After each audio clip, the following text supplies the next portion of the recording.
sobre la anatomía del suelo pélvico y respecto también a su tipo de entrenamiento o las metodologías de entrenamiento que podrían llevarse a cabo en este. Para todo tipo de entrenamiento siempre hay algo muy importante a considerar, que es el basarnos, obviamente en la evidencia científica sí, pero también no olvidar los aspectos funcionales de la anatomía. La anatomía, al final de cuentas, todo ese tipo de estudio que realizamos durante años a lo largo de nuestra formación, debe tener una implicación relevante hacia después. Entonces, cómo integramos ese conocimiento y cómo se va a ejecutar en el tratamiento que vamos a tener con el paciente. Entonces, me gustaría hablar de los aspectos anatómicos que realmente son funcionales del suelo pélvico. No meternos tanto a la descripción anatómica, ya que el día de hoy tenemos un corto periodo para poder hablar de esto. Entonces iremos directamente a ello. El suelo pélvico tiene ciertas funciones ya bien definidas y ya bien descritas. De manera específica va a tener 4 componentes muy importantes. Tiene más, pero estos cuatro componentes son los más importantes.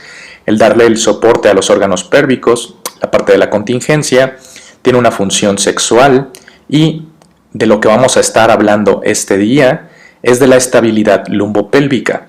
El suelo pélvico en conjunto con otros músculos del core tienen una función bien relevante para el empleo de todos estos componentes hacia la dosificación del ejercicio terapéutico. Entonces, este componente de la estabilidad lumbopélvica es el que vamos a estar analizando para poder detallar cómo es que hay que entrenar al suelo pélvico de esta forma.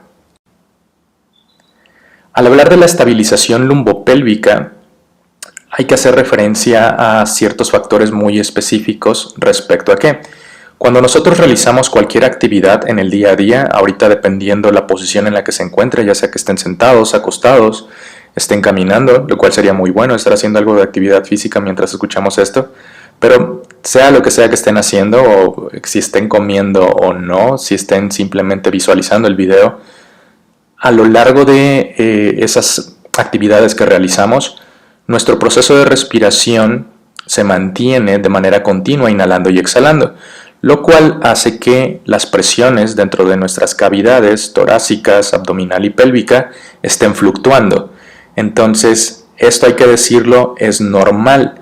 Ahora, en personas sanas, el suelo pélvico hace una función muy importante respecto a una contracción en respuesta a esos aumentos de presión que se están produciendo.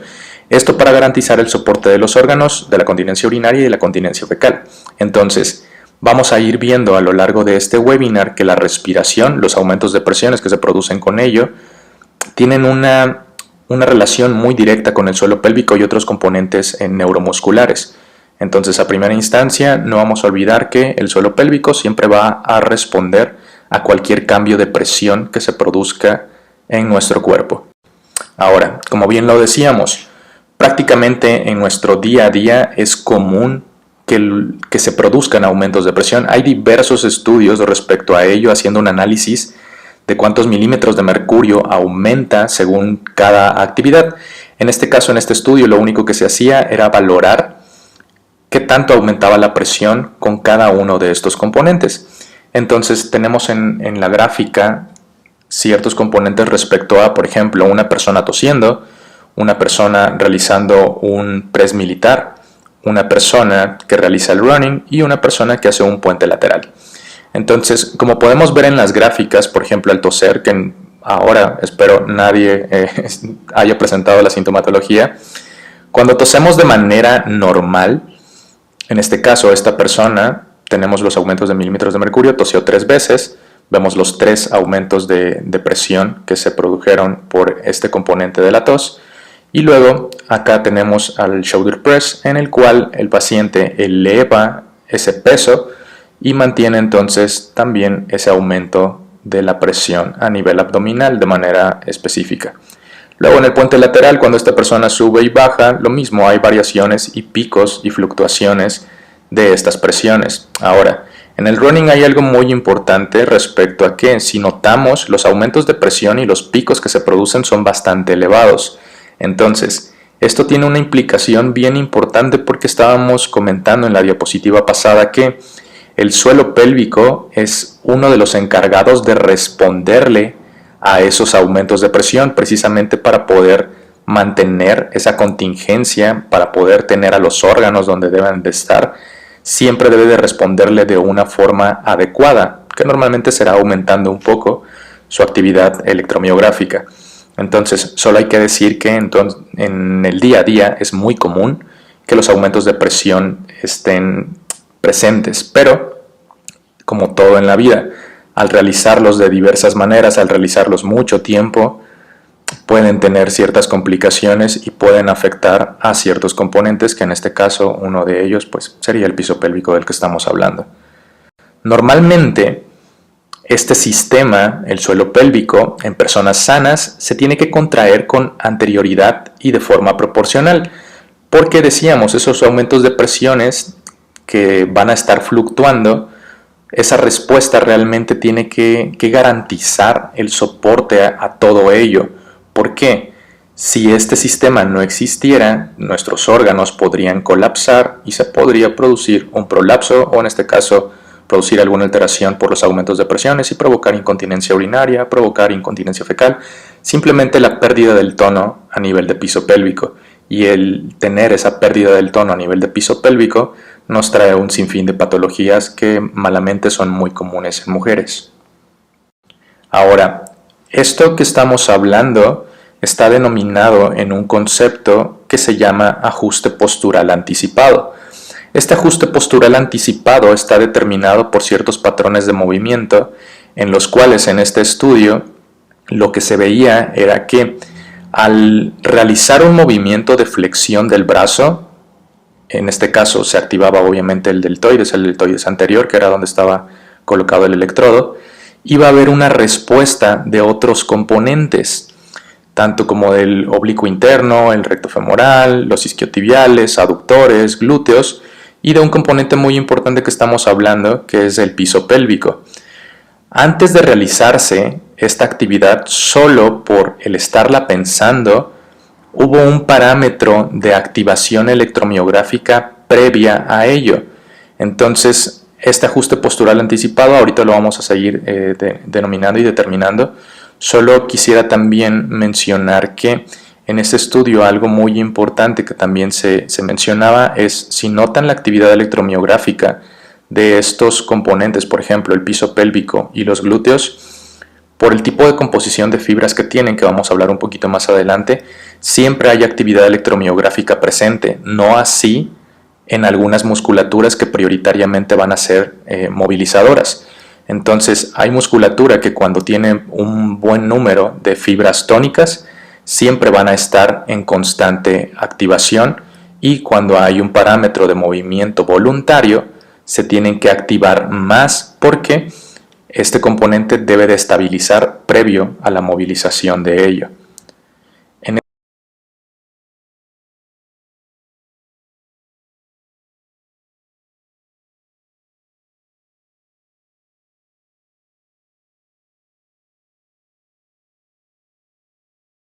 Este mismo estudio se medía también la presión a nivel intraabdominal y la presión a nivel anal, así como lo mismo la actividad electromiográfica que se producía en cada uno de los componentes al realizar en este caso el movimiento del hombro. En esta gráfica tenemos, por ejemplo, ya cómo se realizaba el parámetro de la flexión y de la extensión del hombro y cómo responden todos estos componentes al aumento de la presión, a la disminución de la presión, todas las variantes que tenían y a la activación de la musculatura específica que va a trabajar con estos componentes. Ahora, esto hay que decirlo, esto nuevamente es en personas sanas.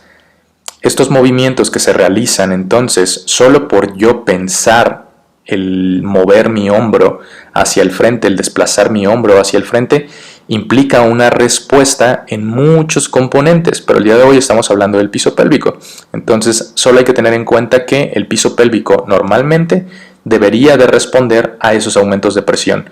El piso pélvico normalmente tendría que tener una respuesta a ciertos patrones de movimientos voluntarios, normalmente preactivándose.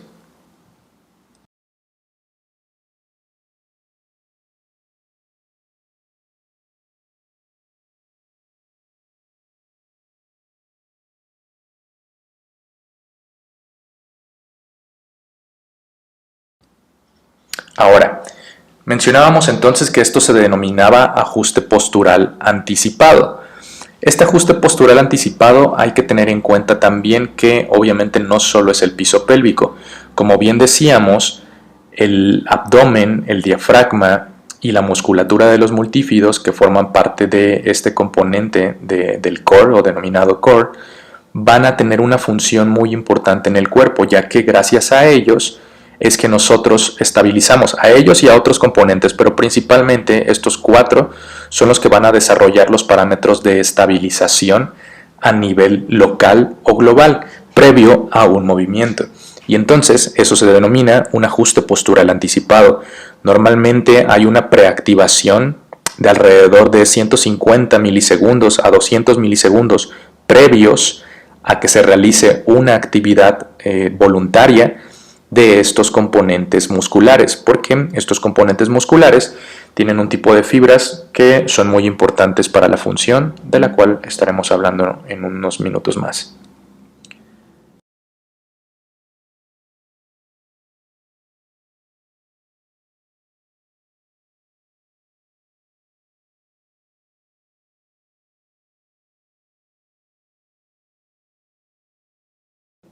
A partir de esto, entonces, tenemos un principio muy importante para el desarrollo y el entrenamiento del suelo pélvico, el cual definiríamos como la estabilidad precede a la movilidad. ¿Qué implica esto? Antes de que yo me mueva, normalmente mi cuerpo tendría que estabilizar. Si yo quiero un movimiento bien ejecutado, si yo quiero un movimiento que realmente sea funcional, primero tendría que haber una preactivación. Pero nuevamente, esta preactivación tendría que ser de manera refleja, no tendría que ser una activación voluntaria. Ahora, para hablar de estos componentes, hay que decir entonces que tenemos una clasificación bastante grande respecto a los tipos de músculos, si lo hacemos de manera funcional, y tendríamos a la musculatura estabilizadora y a la musculatura movilizadora, la cual obviamente tendría o estaría compuesta, en este caso los estabilizadores, por fibras tipo 1, que prioritariamente pues son denominadas las unidades motoras lentas o las fibras tónicas. Y para las fibras movilizadoras o los grupos musculares prioritariamente movilizadores serían las fibras tipo 2A y las fibras tipo 2B, que normalmente son las unidades motoras rápidas o las fibras fásicas. Esta clasificación va a ser muy importante porque es algo que en teoría ya conocemos y con esto es con lo que debemos de trabajar. ¿Qué había importante de esto? Recordar que las fibras tipo 1 normalmente suelen ser buenas para actividades de baja carga porque son resistentes a la fatiga. Como lo veíamos en los estudios a nivel electromiográfico, prácticamente las fibras tipo 1 están en activación constante, están en activación prácticamente todo el tiempo. Entonces es muy importante este tipo de fibras, ya que nos van a servir para muchos parámetros de estabilización. Luego, tenemos otro componente que son las fibras tipo 2A y las fibras tipo 2B.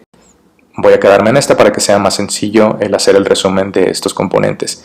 Las fibras tipo 2B prácticamente están encargadas de realizar ejercicios o realizar movimientos en los cuales haya una resistencia externa que sea muy grande.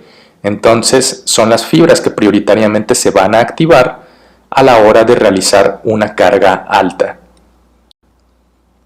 Todo este tipo de estudios sirve para lo siguiente. Hay un principio que Henneman describía, el principio del tamaño de Henneman, el cual indica que prácticamente ante cualquier tipo de ejercicio, ante cualquier tipo de movimiento, las primeras fibras en activarse siempre, absolutamente siempre, van a ser las fibras de tipo 1, porque son las fibras que salen a la acción, porque son las fibras que prácticamente ya están activadas, como lo estábamos viendo. Entonces, cuando se quiere realizar un movimiento voluntario o un movimiento con una carga con el cual las fibras tipo 1 ya no puedan lidiar, tendrían que entrar entonces las fibras tipo 2 y a partir de ello las fibras A o las fibras B, dependiendo qué tanta carga sea la que tú quieras utilizar. Por ejemplo, en este caso, Para una carga en la que se utilizan 20 kilos en este componente, las fibras estabilizadoras ya sabemos que ya estarían activadas. Pero si realiza el movimiento y se da cuenta que ese peso es mayor a que él considera, en este caso suponiendo que son 50 kilos, ya las fibras tipo 1 ya no darían. Entonces se reclutan todas las fibras tipo 1 y después se reclutarían posteriormente las fibras tipo 2A y las fibras tipo 2B. Una vez realizado esto, se tendría entonces este principio de tamaño o ese orden de reclutamiento que Henneman ha descrito. Ahora, esto tiene una implicación importante respecto a que cuando hay dolor, cuando un paciente sufre de dolor a nivel del sistema nervioso, va a cambiar mucho esta estructura. Es bien importante decir que con los pacientes que presentan dolor, las estrategias de movimiento, la variabilidad de movimiento va a ser disminuida, porque normalmente el paciente o la persona que presenta dolor a nivel musculoesquelético va a tratar de evitar el movimiento que produzca dolor. Entonces el sistema nervioso tendrá que optar por variables que normalmente no escogería, porque siempre escoge lo que sea más fácil, lo que sea más sencillo, lo que gaste menos energía. Entonces vamos a ver en las gráficas, en este estudio, algo que se mencionaba era lo siguiente. Siempre entonces, actividades de baja carga, normalmente en una persona que está libre de dolor, que es la izquierda, es la primera que vamos a ver. Cuando hay una actividad de baja carga, prioritariamente las fibras que se van a activar son las fibras estabilizadoras. Entonces, con ello, tenemos en cuenta que cuando hay una carga alta, sí se van a activar también nuevamente las fibras estabilizadoras, pero prioritariamente se activarán las fibras movilizadoras. Pero esto va a cambiar cuando hay dolor. Es la única vez que este principio se va a ver alterado. En la alta carga se va a mantener igual. Son los dos gráficos en negros y eso siempre se va a mantener igual. Ahora, lo importante y lo que suele verse afectado y se va a reflejar mucho sobre el paciente es en las cargas bajas. Si notan en el gráfico, algo muy importante es que ante una baja carga, cuando una persona presenta dolor musculoesquelético, ya no se activan prioritariamente los estabilizadores, prioritariamente se están activando las fibras movilizadoras. Esto va a traer una complicación bien importante a nivel del sistema nervioso, a la parte del control motor. Entonces por eso hay muchos patrones de movimiento que se van a ver alterados, por eso hay movimientos a veces que no son bien ejecutados, porque las fibras que se encargan de estabilizar están sobrecargadas, las fibras que están encargadas de estabilizar simplemente no quieren participar para evitar precisamente esos aumentos de dolor. Entonces este es el único momento en el cual va a cambiar ese principio de Henneman que hemos mencionado, que también hay que decirlo, obviamente todos los músculos tienen de los dos tipos de fibra. Todos los músculos, van a contener tanto fibras tipo 1 como fibras tipo 2. Estos músculos que son estabilizadores, que tienen prioritariamente fibras tónicas o fibras fásicas, habrá que realizar un análisis crítico entonces para ver cómo es que tendríamos que entrenarlo. Si yo tengo un tipo de fibras, en este caso que son las estabilizadoras, y son fibras que normalmente se activan por manera refleja, es importante decir entonces que el entrenamiento para ello tendría que basarse precisamente en ese concepto, en la activación refleja, en la activación de las fibras musculares o el reclutamiento muscular de las unidades motoras lentas en base a ciertos componentes que activen prioritariamente a estas fibras, teniendo en cuenta que se van a activar todas, eso es un hecho. Ahora, para las fibras movilizadoras, habría que decir entonces, normalmente se utilizan movimientos conscientes y hay una gran diferencia porque las fibras movilizadoras, este tipo de unidades motoras rápidas, prioritariamente van a ir enfocados hacia la fuerza y quizá también la potencia, dependiendo que sea lo que el paciente realice.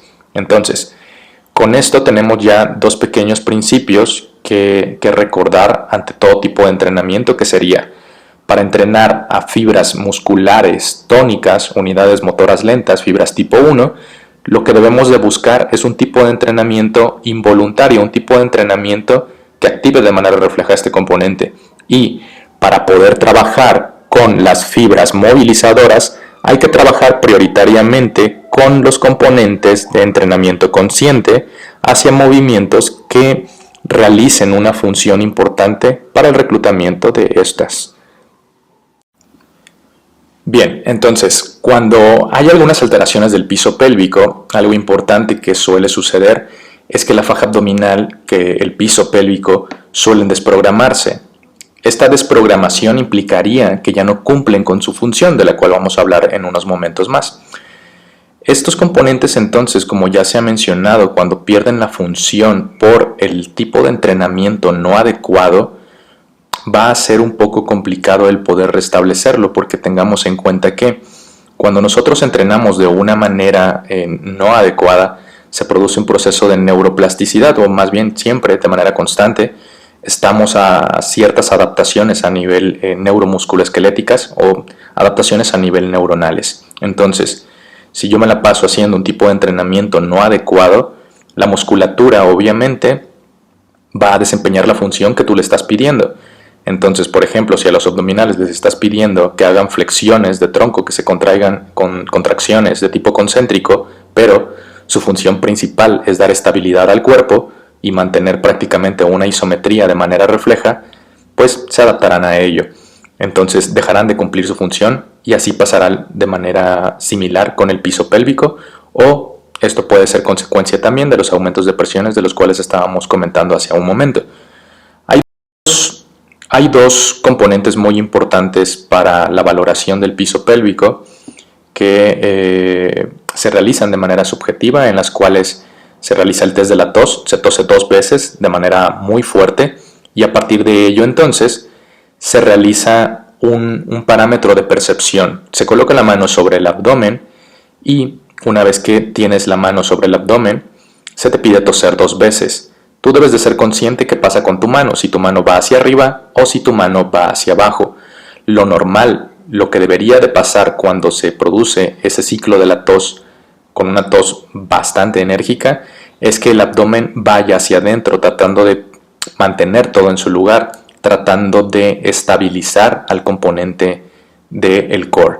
Entonces, para esta valoración, normalmente tendría que suceder esto.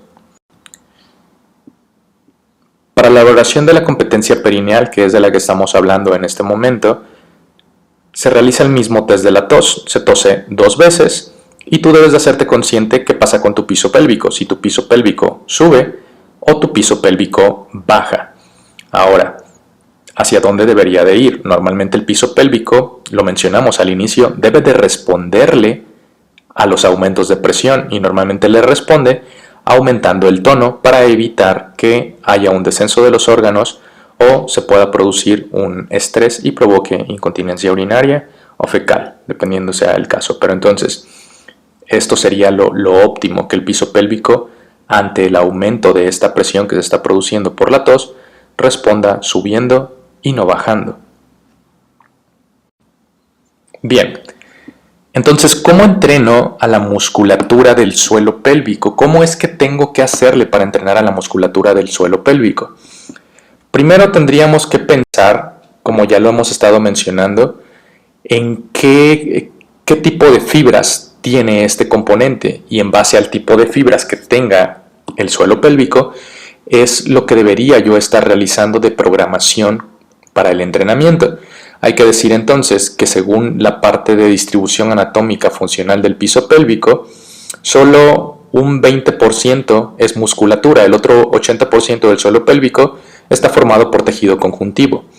De manera específica, el elevador del ano está conformado por el mínimo componente de fibras rápidas, que es el 30%, pero el componente de fibras, este componente, es un 70%. Un 70% es algo de verdad muy importante respecto a ello, porque pues por esto mismo cumple una función que ya hemos determinado. Entonces, al tener tanto componente de fibras lentas, el entrenamiento de este componente tiene que ser bien especializado y con muy buenas pautas para ello. Normalmente tenemos esta descripción respecto a qué es lo que realiza cada tipo de fibras, tanto las unidades lentas como las unidades motoras rápidas, y cómo responden a la velocidad de contracción, la fuerza de contracción, el orden de reclutamiento, el umbral de reclutamiento, pero algo muy importante que quiero analicemos es el rol que cumplen. Para las unidades motoras lentas, que es de las que estamos hablando, y específicamente el piso pélvico, veíamos que tiene un 70% de estas.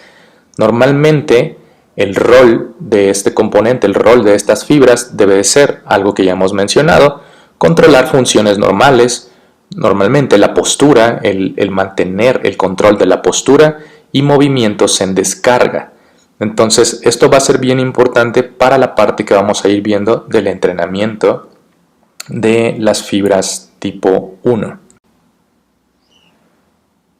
Para el reentrenamiento de la baja carga y de la alta carga hay que tener en cuenta entonces que hay ciertas pautas a seguir en base a cómo activar de manera refleja a esas fibras que hemos estado mencionando.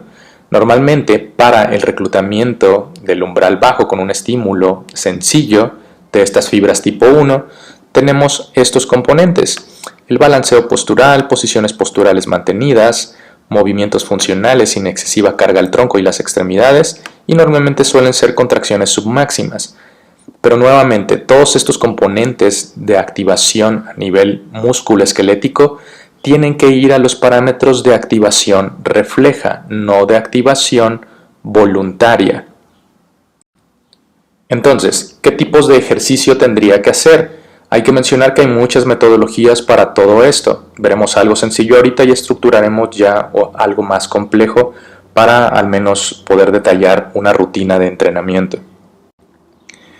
Principalmente, como lo decíamos, un componente de importancia para la estabilización y el rol que juega el piso pélvico en este componente es que se active de manera refleja. Entonces tenemos ciertos ejercicios, como en este caso ejercicios de antirrotación, estos ejercicios denominados Press-Palloff también. Entonces lo que prioritariamente se busca aquí es que este sistema, el core, estabilice, teniendo en cuenta que el piso pélvico era un componente que prioritariamente se iba a encargar de ello. Yo no le estoy pidiendo de manera consciente al paciente que active el piso pélvico. Ya veremos después que tal vez podríamos hacerlo. Quizá no es lo más funcional, pero podríamos hacerlo. Lo que se le está pidiendo al paciente es que en este caso haga un desplazamiento, haga un giro, o simplemente estabilice a nivel postural, que para este tipo de entrenamiento la postura va a ser muy importante. Tenemos también entonces los ejercicios hipopresivos. Ahora, de los ejercicios hipopresivos me gustaría mencionar algo respecto a que normalmente se suelen ver de manera muy extravagante la parte de la aspiración diafragmática, que es esta que vemos aquí. Y de estos componentes hay que decir que se puede prescindir, de hecho se debe de prescindir cuando tú estás trabajando en base a objetivos con el paciente. Entonces, estos componentes de movimiento que se realizan en hipopresivos, estos componentes de la apnea respiratoria, la parte de la aspiración diafragmática o la apertura costal, es un entrenamiento, una parte del entrenamiento, no lo es todo. Dentro de hipopresivos se trabaja mucho con los componentes posturales, con los componentes de movimiento que sean más dinámicos, y específicamente se trabaja también con parámetros de respiración. Ya veremos, eso va a ser muy relevante para la activación del suelo pélvico. Entonces, lo importante de hipopresivos como metodología de entrenamiento es que tiene todas las características que se buscan para la tonificación del piso pélvico de manera refleja. Entonces ya hablaremos un poquito más adelante de ello para tener más nociones de este concepto.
Se buscan también algunos ejercicios en los cuales nuevamente lo importante sea estabilizar y con esa estabilización se tenga una buena activación del piso pélvico, cumpliendo el rol que debería de cumplir. En este caso, al hacer el desplazamiento hacia arriba, prioritariamente el paciente debe de estabilizar muy bien para poder transferir la carga y el movimiento hacia los brazos.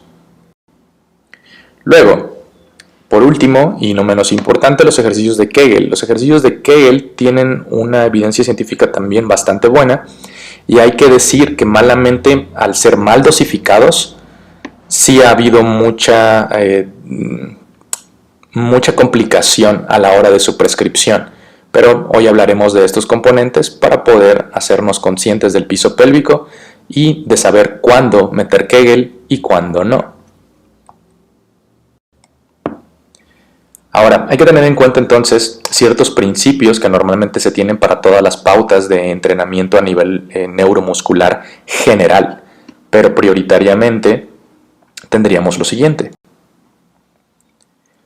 Cada vez que realizamos ejercicio, siempre debemos de tener en cuenta estos tres principios muy importantes que son la sobrecarga, la especificidad y la reversibilidad. El principio de sobrecarga nos habla respecto a que un músculo siempre tiene que tener como objetivo el realizar más trabajo de lo habitual, para que a partir de ello se produzcan adaptaciones neuromusculoesqueléticas. De no ser así, no habrá ninguna respuesta benéfica para el entrenamiento de esta persona o de este paciente. Como consecuencia de ello, el problema es que la fatiga normalmente se va a presentar.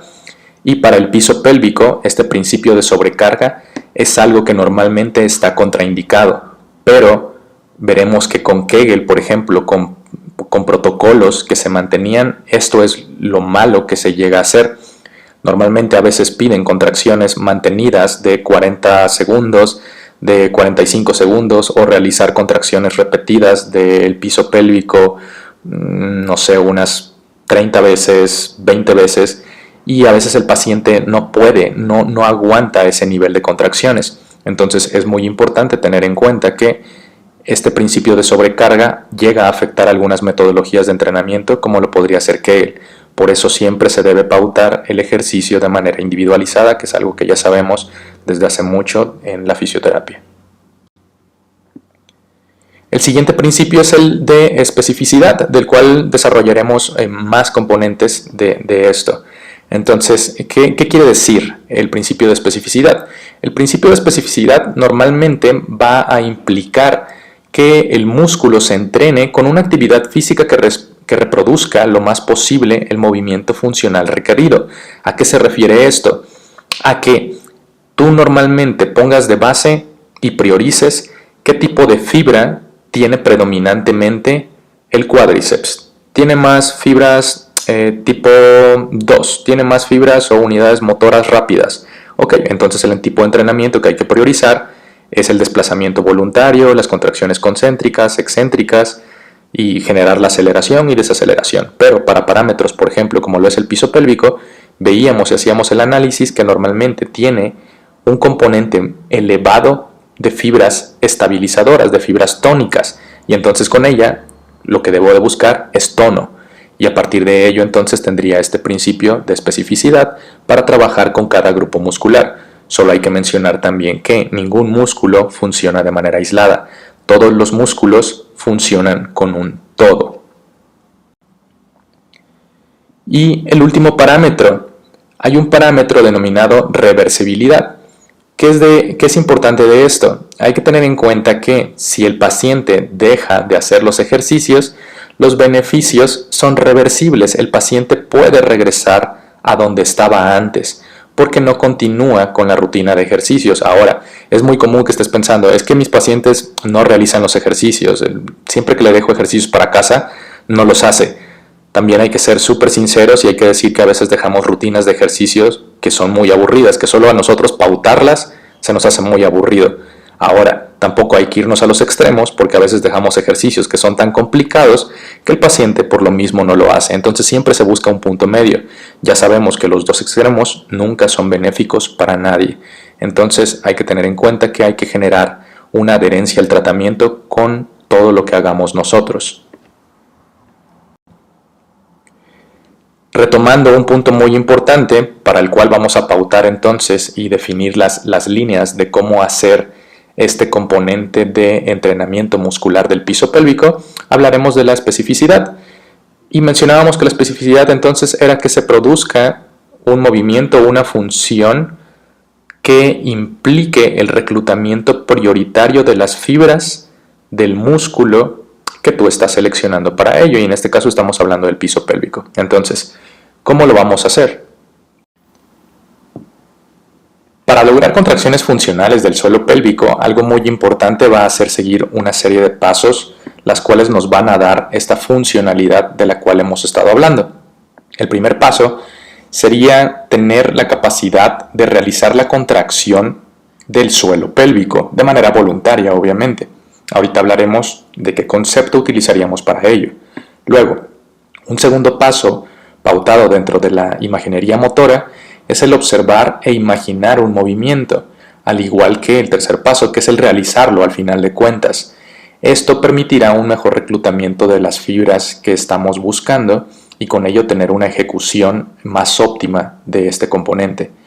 Y por último, tendríamos que realizar la ejecución de movimientos para la activación refleja, más la respiración, porque algo que veremos más adelante es que, como hemos comentado, el piso pélvico le respondía a los aumentos de presiones y formaba parte de un conjunto denominado core.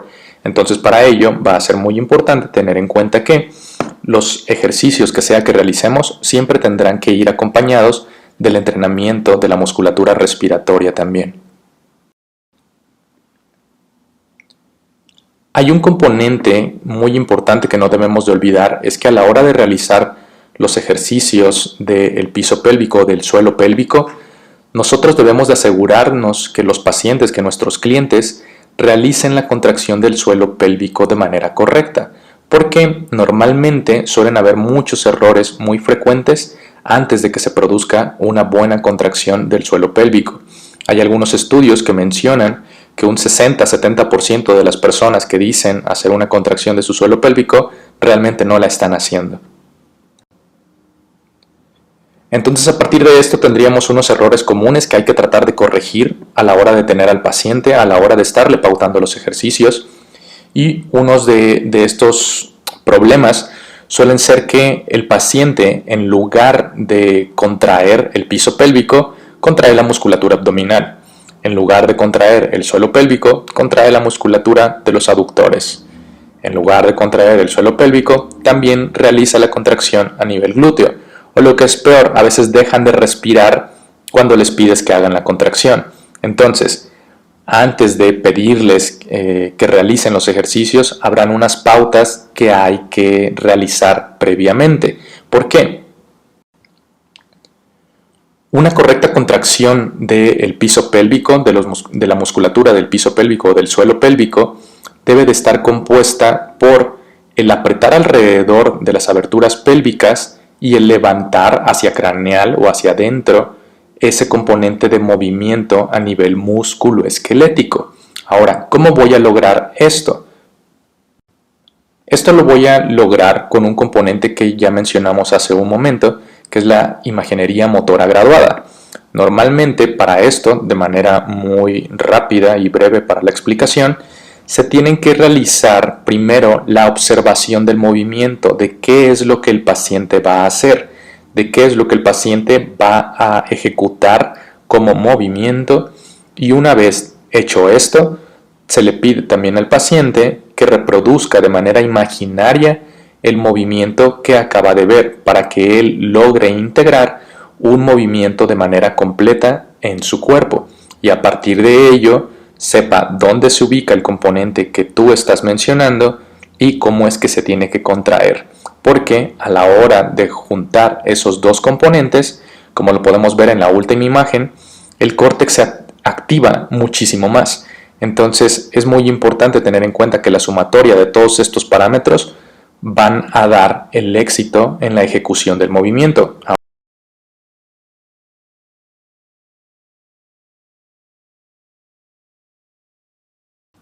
A realizar las contracciones ya con todos esos parámetros. ¿Qué sería importante agregar? Variabilidad. ¿Por qué variabilidad a la hora de realizar o ejecutar movimientos?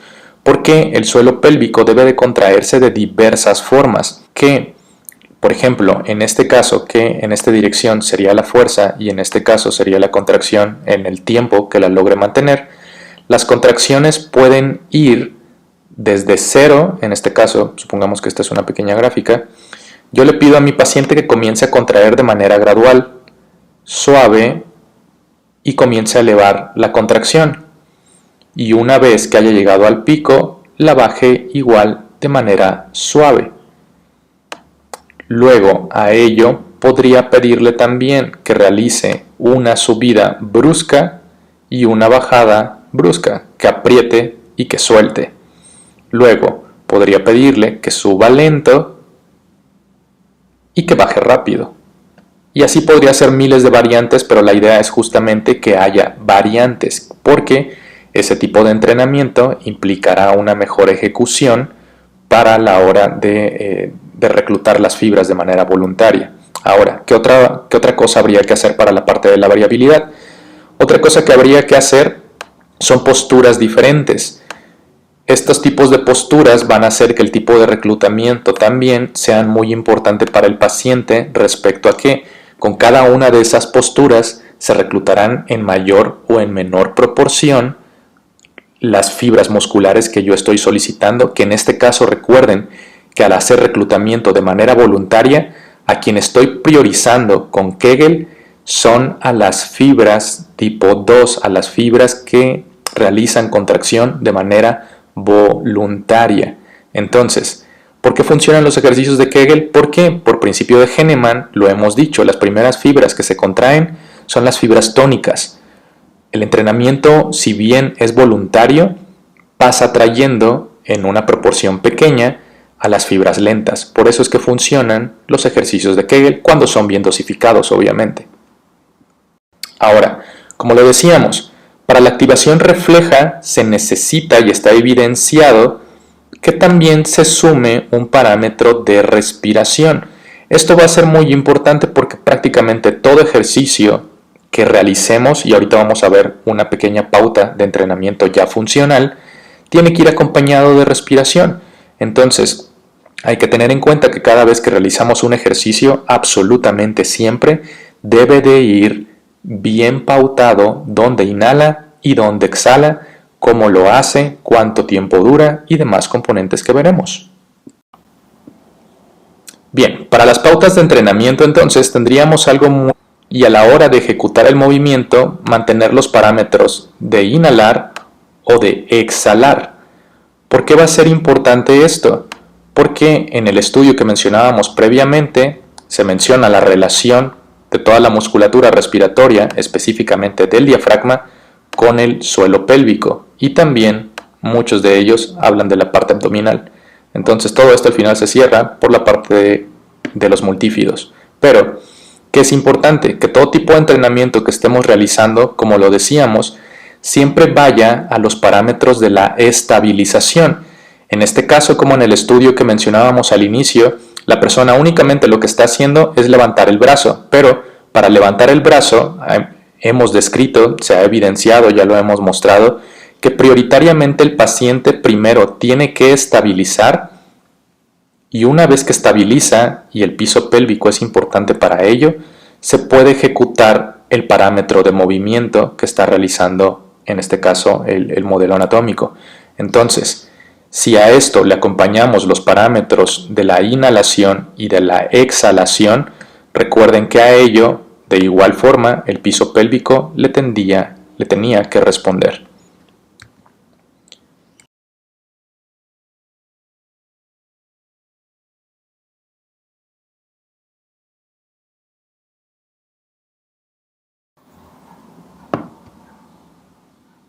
Para cada uno de estos movimientos entonces va a ser importante que nunca olvidemos que cada parámetro siempre debe ir acompañado de la respiración. Independientemente del parámetro de movilización y que en este caso, por ejemplo, en un puente glúteo que produce un buen reclutamiento de fibras a nivel de todos los glúteos y por sinergias termina también activando al piso pélvico, si tú le sumas la activación con la respiración, hay que tener en cuenta que a la parte de la exhalación forzada, cuando tú exhalas por la boca, cuando exhalas por un popote, si quisieran hacerlo con esa parte, que es algo muy sencillo que todos podemos conseguir, a la hora de realizar el movimiento, estando abajo, el paciente inhalaría y entonces a la hora de subir, exhala de manera forzada. Esa exhalación de manera forzada activa a la musculatura abdominal y estos artículos que mencionábamos también decían que hay una implicación de coactivación entre la musculatura abdominal y la del suelo pélvico. Entonces, estos parámetros serían muy importantes siempre que realicemos la ejecución de algún. En otro ejercicio muy común, como la sentadilla, como lo es la sentadilla, hay que tener en cuenta también que los ejercicios prioritariamente siempre para la parte funcional tienen que ser ejercicios globales. Mientras más musculatura haya envuelta en estos componentes, mejor va a ser el resultado del reclutamiento motor. En este caso, nuevamente, yo no le estoy pidiendo que active el piso pélvico al paciente. Lo que yo le estoy pidiendo es que mantenga los parámetros posturales durante el ejercicio y lo acompañe tanto de la inhalación como de la exhalación para tratar de provocar esa activación refleja a nivel del piso pélvico o del suelo pélvico. Y bien, esta es parte de las referencias bibliográficas que podrían consultar para tener en cuenta de dónde ha salido la información. Esperamos que les haya gustado este webinar. Si les ha gustado, les pediríamos por favor se puedan suscribir al canal y dejar un like al mismo. Es un gran proyecto el que está presentando Humberto Ávila, así que esperamos sus comentarios. Que tengan un excelente día.